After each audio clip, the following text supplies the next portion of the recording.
Love making की सबसे प्यारी ज़ुबान सेक्स है, लेकिन हम इसे बोल नहीं पाते। वहीं से बहुत बड़ी प्रॉब्लम्स क्रिएट होती है before marriage, during marriage, even after marriage. उस पति ने मुझे समझाया कि मैम हम 5 साल हो चुके हैं शादी को, लेकिन हमारी मैरिज कंज्यूमेटेड नहीं है। कंज्यूमेटेड नहीं है का मतलब होता है कि जहाँ पे एक्चुअल इंटरकोर्स अभी तक हुआ ही नहीं है। अगर हम उनको बता नहीं पाएंगे कि कहाँ क्या करने से हमको प्लेजर मिलता है, तो हम तरसते रह जाएंगे उस खुशी को।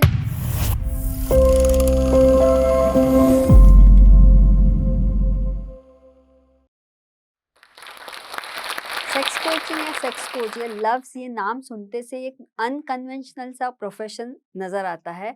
एंड वही मेरा सवाल है कि जब मैं कहती हूँ कि मैं डॉक्टर सबिया हूँ और India's leading sex and relationship coach हूँ, इसी एक मकसद के साथ सीना तान आँख में आँख मिलाए कहती हूँ कि हाँ, मेरा मकसद यही है कि प्यार आसान हो जाए, love should be made simple.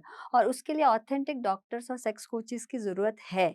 And when I choose this profession, my only goal is to spread the message कि प्लेजर बराबरी का हक है, प्लेजर हमारा बर्थ राइट है। मैं यहाँ पे सेक्स को एज अ लैंग्वेज प्रमोट करने के मिशन पे हूँ, बिकॉज आई स्ट्रांगली बिलीव कि sex is the most actionable and pleasurable language of love. Love making की सबसे प्यारी जुबान सेक्स है, लेकिन हम इसे बोल नहीं पाते और ये अज्यूम किया जाता है कि हम ये करेंगे बिना बोले बिना समझे। और वहीं से बहुत बड़ी प्रॉब्लम्स क्रिएट होती है before marriage, during marriage, even after marriage. यहाँ तक कि अडल्टहुड में बच्चे बहुत सारे प्रॉब्लम्स फेस करते हैं। अगर हम बात करेंगे सेक्सुअल कंपैटिबिलिटी की, तो ये भी समझना ज़रूरी है कि जब हम सेक्सुअल कंपैटिबिलिटी ये लफ्ज़ भी इस्तेमाल करते हैं, तो यूजुअली लोगों को लगता है कि मैम बोल रहे हैं कि शादी के पहले सेक्स करो, शादी के पहले सेक्स करो या शादी के बाद सेक्स करो। इम्पॉर्टेंट है जो जिसके साथ आप करने वाले हो उस पर खुल के बात होनी बहुत ज़रूरी है।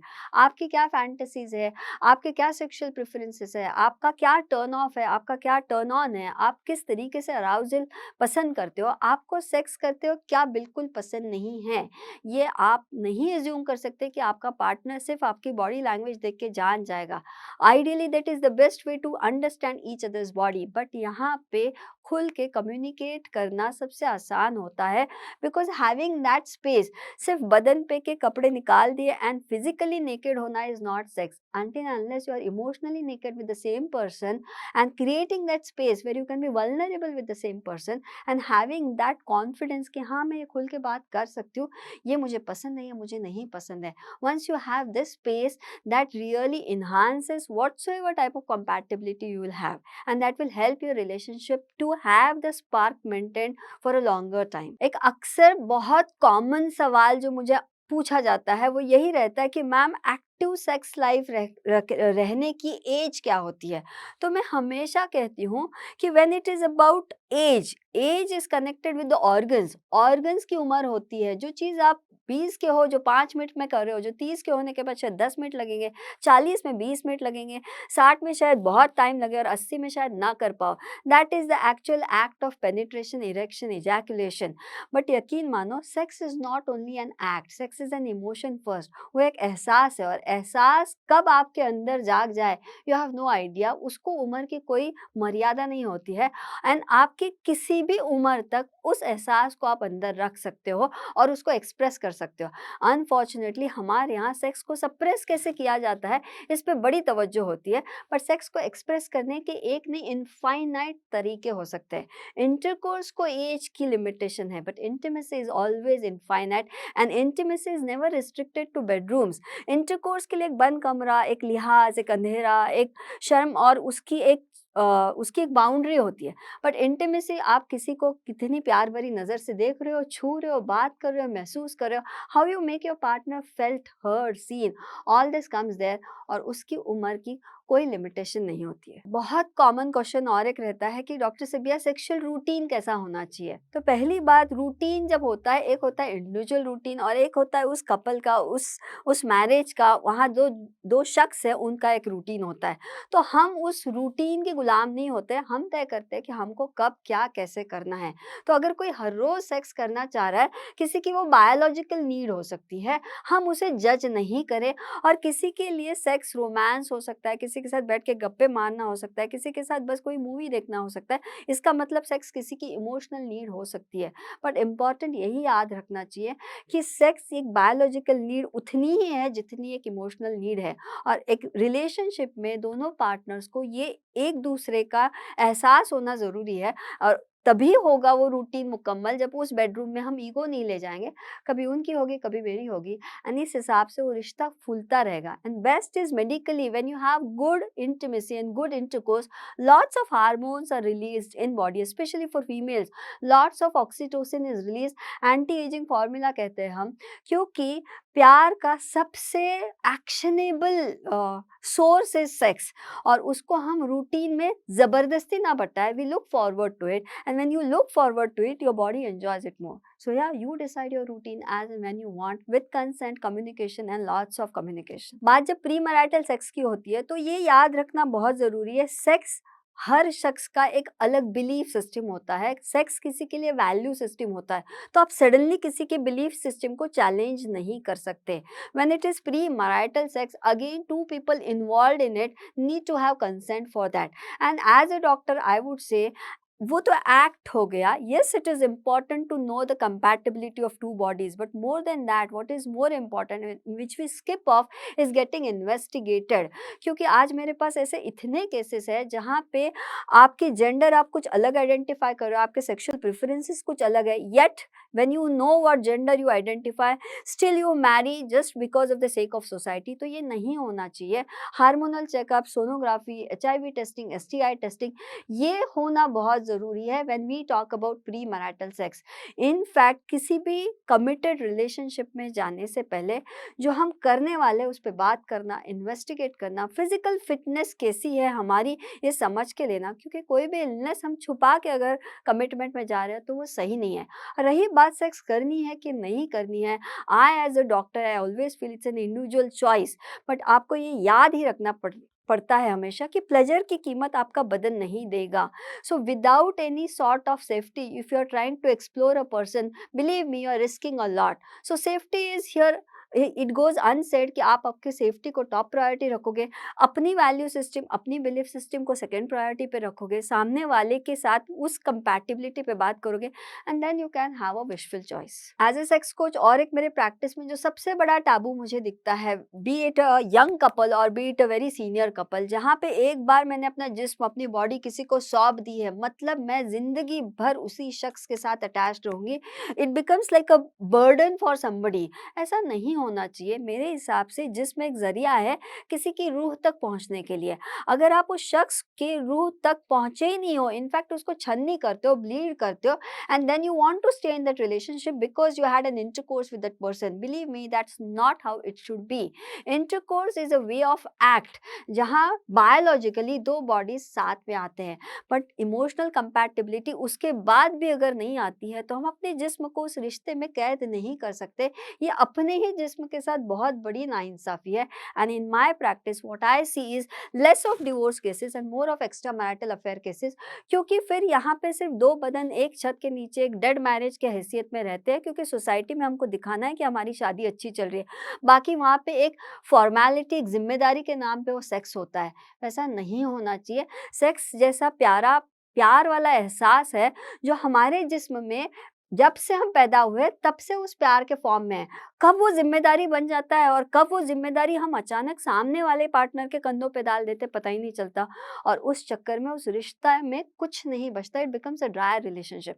सो या it's high time we change our beliefs. अब बात जब प्लेजर की होती है, स्पेशली फीमेल प्लेजर की होती है, ऑर्गेज्म की होती है, तो आज मेरे 10 साल की प्रैक्टिस में मुझे बहुत कम याद है कि मैंने अगर किसी को वल्वा का मॉडल दिखाया, किसी को क्लिटोरिस का मॉडल दिखाया और पूछा कि व्हाट इज दिस, तो वहाँ पे सिर्फ खामोशी रहती है, सन्नाटा रहता है। ज़्यादा से ज़्यादा ये जवाब आता है कि ये कोई रिप्रोडक्टिव ऑर्गन होगा। तो यकीन मानो हमारे जिस्म के अंदर हम ही को भगवान ने दिया हुआ एक छोटा सा ऑर्गन है जिसको हम क्लिटोरिस कहते हैं, और जिसका होल एंड सोल पर्पस सिर्फ और सिर्फ प्लेजर देना है। उसके अलावा उसका कोई पर्पस ही नहीं है। अब वल्वा ओनर और पेनिस ओनर में एक मेजर डिफरेंस है कि पेनिस दैट ऑर्गन जो आदमियों में इरेक्शन, पेनिट्रेशन, रिप्रोडक्शन, प्लेजर सबकी जिम्मेदारी लेता है, मल्टीटास्किंग करता है, वो जिस्म के बाहर दिया गया है, तो easy to access, easy to see, easy to hold, इसीलिए उनको ये सब थोड़ा आसान है। हार्मोनली, फिजियोलॉजिकली, इमोशनली मर्द ये बॉडी बनी अलग तरीके से है, लेकिन हम औरतों का जिस्म बहुत अलग तरीके से बना है। वहाँ पे फिजियोलॉजी अलग है, हार्मोन्स अलग है, हमारी एनाटॉमी अलग है। अगर हम वो नहीं जानते हैं तो हम अपनी ज़िंदगी के 20, 30, 40, 50 साल हम ऐसा कुछ खोजते रहेंगे जिसका हमें एहसास ही नहीं है। और ऑर्गेज़्म मेरे हिसाब से वो नमक के जैसा है, जो स्वाद अगर हम ढूँढ रहे हैं और हमने नमक डला ही नहीं है तो हमको पता ही नहीं है कि हम इतने दिन से जो खा रहे हैं वो बिना स्वाद के खा रहे हैं। प्लेजर ऑर्गेज़्म मेरे हिसाब से एक औरत को एम्पावर करने वाली एक ऐसी ऐसी इमोशन दी गई है, जो अगर हम खुद नहीं एक्सप्लोर करेंगे तो यकीन मानो किसी सूरत, किसी हालत में हम अपने पार्टनर को नहीं बता सकेंगे। और जितना मैं प्रैक्टिस में देखती हूँ, men are gentlemen, men want to give pleasure to men, but they as I always say they need maps, they need directions. अगर हम उनको बता नहीं पाएँगे कि कहाँ क्या करने से हमको प्लेजर मिलता है, तो हम तरसते रह जाएँगे उस खुशी को जो हमारे जिस्म के अंदर। Pleasure is your birthright and I always से कि pleasure is at your finger tips. अगर हम यूरिन जहाँ से आता है वो खुद के हाथ से क्लीन करते हैं, ब्लड जहाँ से आता है वो हम खुद के हाथ से क्लीन करते हैं, लेकिन वहीं क्लिटोरिस का एक टिप है, उसको एक हुड है, उसको 8000 से ज़्यादा नर्व्स है, और उसको लुब्रिकेशन यूज़ करके, प्रॉपर फिंगरिंग करके, कुछ प्लेज़र टॉयज़ इस्तेमाल करके, अपने पार्टनर की हेल्प लेके हम वो एक्सपीरियंस खुद भी कर सकते हैं और अपने पार्टनर के थ्रू भी ले सकते हैं। And best is having this moments in a long term relationship maintains the spark of the relationship. But बहुत ज़रूरी है, हमको अनलर्न करना पड़ेगा कि हम बिस्तर के बाहर पूरा दिन हम गिवर रहते हैं। और एक बार अगर हम ये सब जान जाए और अपने पार्टनर से कम्युनिकेट कर पाए तो यकीन मानो बेड जो बना ही बिस्तर में बराबरी के निशानी से है। बेड में हम ईगो नहीं ले जाएंगे, बेड में हम सिर्फ ये नहीं सोचेंगे कि अब पार्टनर की रिस्पॉन्सिबिलिटी है कि वो कुछ भी करके आपको प्लेजर दे। यहाँ पे हम बराबरी से गिवर और रिसीवर के रोल में शिफ्ट हो सकते हैं, ताकि उस पार्टनर को भी इतना प्रेशर ना रहे कि how he or she will give you pleasure. So that is very important to understand your own anatomy. जैसे ऊपर के होंठ हॉरिजॉन्टल है, नीचे के होंठ वर्टिकल है। जैसे ऊपर हम मसाज करते हैं, नीचे भी मसाज की ज़रूरत होती है। हम अपने वल्वा को आखिरी कब देखें? मेनार्की के वक्त तो अलग दिखता है, मेनोपॉज के वक्त अलग दिखता है, प्रेगनेंसी के वक्त अलग दिखता है, डिलीवरी के वक्त अलग दिखता है। जहाँ से एक पूरा बच्चा बाहर आने वाला है, जहाँ से आपके प्यार की निशानी बाहर आने वाली है। कभी कभी वो निशानी करते करते या रिप्रोडक्टिव सिस्टम में इतना हम इन्वॉल्व हो जाते हैं कि हम भूल जाते हैं कि जिस शख्स के साथ प्यार करके वो बच्चा पैदा होने वाला है, उसमें प्लेजर का, सेल्फ प्लेजर का और ऑर्गेज़म का इम्पॉर्टेंट रोल है। So it's high time women start to explore their own body. अब बात करते हैं ऐसे 3 मिथ्स की जो इतनी कॉमन है कि हर इंसान जो अडल्ट हो गया उसको सेक्स के बारे में सब कुछ आता है। हर इंसान जो अडल्ट हो गया उसको सेक्स करना ही है, और हर वो 2 शख्स जिनकी शादी होती है उनको सेक्स के बारे में सब कुछ पता है। यकीन मानो ऐसा नहीं होता है, और ऐसा अज़्यूम करना या इसको कूल समझना ये बंद हो जाना चाहिए, क्योंकि अगर 100 लोग हैं उसमें से 90 लोगों को पता है तो 10 लोगों को नहीं पता होता है, और जिनको नहीं पता होता है उनके पास ये स्पेस ही नहीं होती है वो जाके कहीं खुल के बता सके, बोल सके। I do remember I had a case where the girl had fear of sex, fear of intercourse, और उसकी शादी हो गई। उसके शादी के बाद she did collapse because it was very fearful and scary for her. अब ये बात जब हम बाहर किसी को कहते हैं तो यही बोला जाता है ये तो बेसिक नेचुरल इंस्टिंक्ट है, तो हर किसी को आता है। जानवरों को आता है तो हम तो इंसान हैं। तो ऐसा नहीं होता है, हम इंसान हैं, फ़र्क है, हम जानवर नहीं हैं। हम सेक्स जानवरों जैसा नहीं करते हैं, हम उसके पीछे का एहसास समझते हैं, हम उसके पीछे के इमोशन समझते हैं, और वो समझे बगैर इतने सारे मिथ्स और असम्पशंस के बिना पे किसी को ज़बरदस्ती नहीं करना चाहिए। जिसकी कंसेंट है, जिसको करना है, जिसको जिस तरीके से करना है, उसको सही वक़्त पे सही इन्फॉर्मेशन देना या उसको वो मिलाने में हेल्प करना, ये बेसिक इंसानियत है।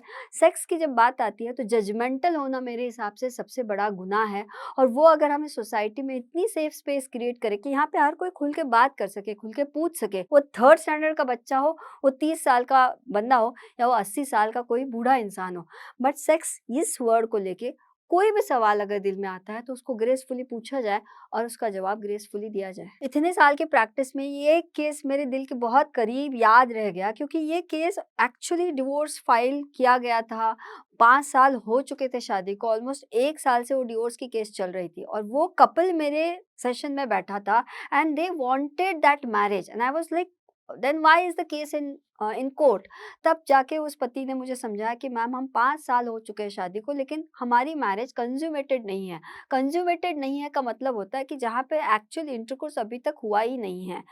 And then that's how the case study starts, जिसको हम मेडिकली वजाइनस्मस कहते हैं। वजाइनस्मस वो कंडीशन होती है जहाँ पे उस इंटरकोर्स के बारे में या सेक्स के बारे में या प्रेग्नेंट होने के बारे में या डिलीवरी के बारे में, सेक्स से रिलेटेड किसी भी चीज़ की अगर मिस इन्फॉर्मेशन मिली हो या गलत तरीके से इंट्रोड्यूस किया गया हो या अनकंसेंशुअली किसी ने उसके बदन को हाथ लगाया हो, तो पेल्विक रीजन की एरिया के मसल्स कॉन्स्ट्रिक्ट हो जाते हैं।